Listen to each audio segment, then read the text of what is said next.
All right, so I'm gonna kick this YouTube off with something a little graphic.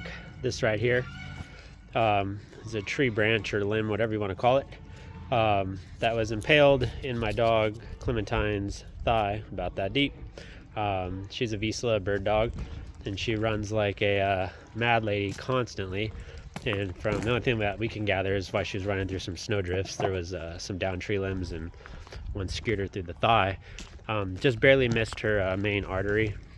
We were really scared that we were going to lose her. Even the vet, when we brought her in, was afraid that she would bleed out on the table. But fortunately, after some minor surgery, she is now on her way to recovery. And it kind of made me think maybe it's time to get back onto YouTube.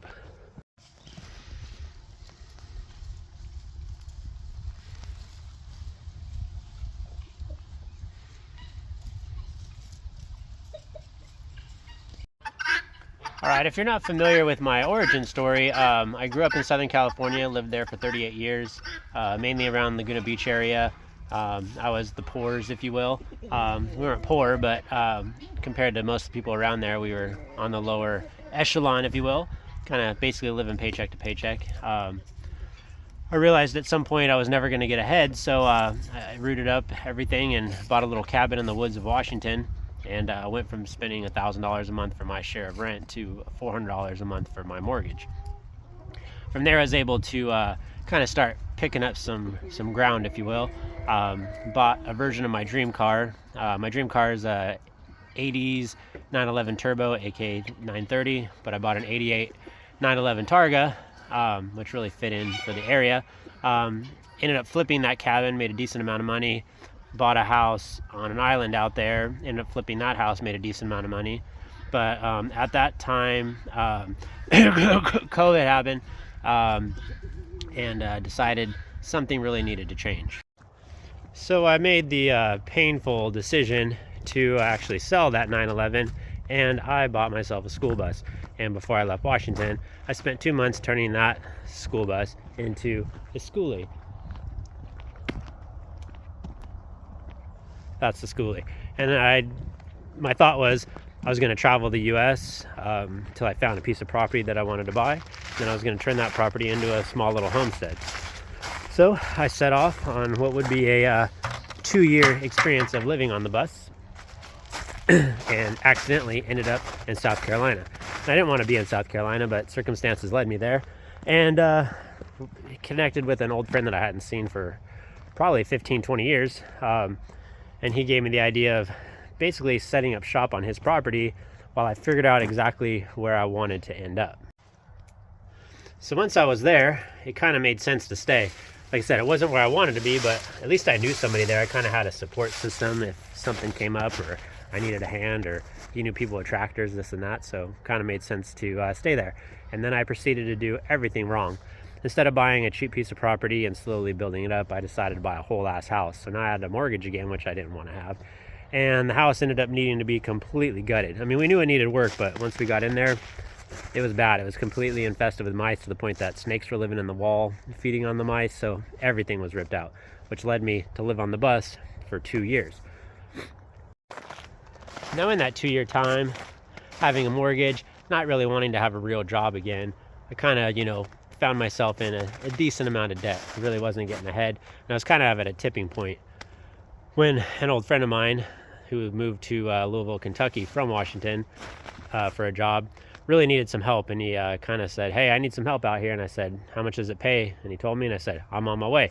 So I up and accepted a job in Louisville, Kentucky, leased a house that I'd never seen before. I'd never even been to the state, but I figured, hey, I've kind of been all over, so how bad could it be?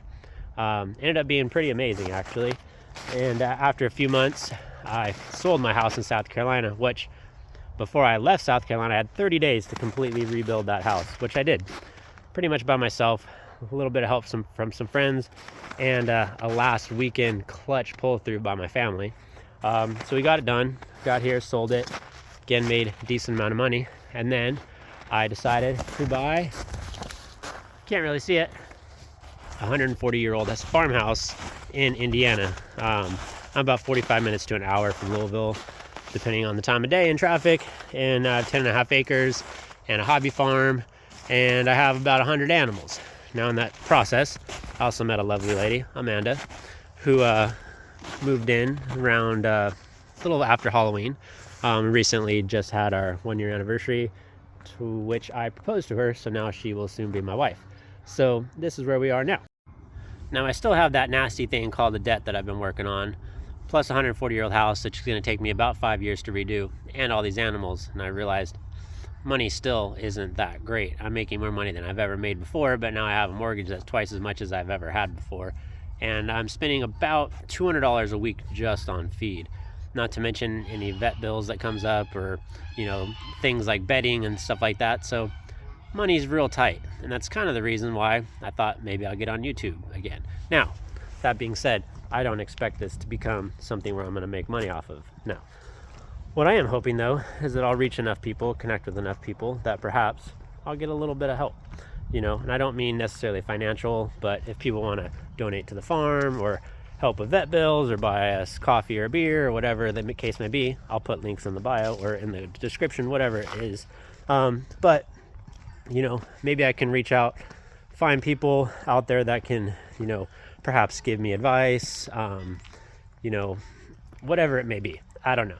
But really, the biggest thing that you could do to help is like, share, even comment on the video. Comments are huge. It brings up, you know, it helps the algorithms and all that stuff. But yeah, I don't know. I figure now's a good time, you know.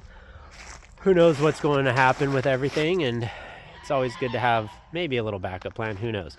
And some people, and we've thought about it too, have suggested perhaps making this a animal sanctuary, like a registered animal sanctuary. But with that comes regulation. Now, we're not doing anything here that we're afraid that someone's going to see. We do like a really good job at making sure animals are well taken care of. They have a lot of space. They're fed well. They're kept clean. Doesn't look like it right now because all this snow makes it pretty damn difficult. But, you know, all that's legit. But what we don't like is government people poking around, or officials, whatever it may be. Government's way too involved with our lives. I know people say they work for us, but how's that working for you? Probably not very well. So as much as we can keep those people away from us, we're going to do everything we can to do that. Because, yeah, I'll just keep my mouth shut right there. But, you know, we don't want to go down that road. So here we are. So, yeah. So, I don't know, follow the journey. I'm going to try to document stuff, try to make some interesting videos, if you will. You know, some people say I'm pretty personable. The main thing is that I'm always going to be real. I don't try to, like, portray someone online that I'm not. Not everything's always going to be positive. I'm not afraid to share the things that are negative. And at a place like this, you're going to have a lot of things that are negative. You know, there's a lot of homesteaders out there that do things on a shoestring budget, you know, do everything salvage and this and that, and there's absolutely nothing wrong with it. It's fantastic. And then there's those ones that you see that are super pristine, this and that, which usually pull all the social media clout. They spend tons of money. They have lots of money. We're kind of trying to do the in-between. At some point, will we like it to be this beautiful, fantastic thing? Absolutely. But, you know, we're realistic. It's going to take a long time. It's going to take a lot of hard work. Every morning I wake up at 3 o'clock. I get up, I water and feed the animals. I drive to work. I come home. I do it all over again. Get to bed usually about 10 o'clock at night. It's a lot of hard work, but I love it. And I'm able to give my soon-to-be wife the life that I think that she deserves. You know, she's able to stay home. She takes care of the animals. We have 5 dogs. 4 of them are rescues. 2 rescue cats. We do a lot of rescue animals. Our donkeys are essentially rescues. We have some rescue birds, a couple of special need birds. So yeah, you know, I don't know. If you want to watch the adventure, please do so. And again, please, lots of help if you like, share, follow, and comment. I will interact with comments if I get them. But yeah, a lot of people don't want to take that time. It takes 2 seconds and it's absolutely free, and it helps more than you know. So yeah, I'm gonna get back to work because right now it's too cold to run hoses, so I have to carry 5-gallon buckets of water up to this trough right there, which is heated, and then I pull off that trough to water all the other animals, and then the donkeys can drink off that trough, and the goats kind of drink off of it as well. So yeah, I don't know, tomorrow it's gonna be I think it's supposed to be 5 degrees out, so that'll be fun. And we're supposed to get some more snow tonight, so hooray.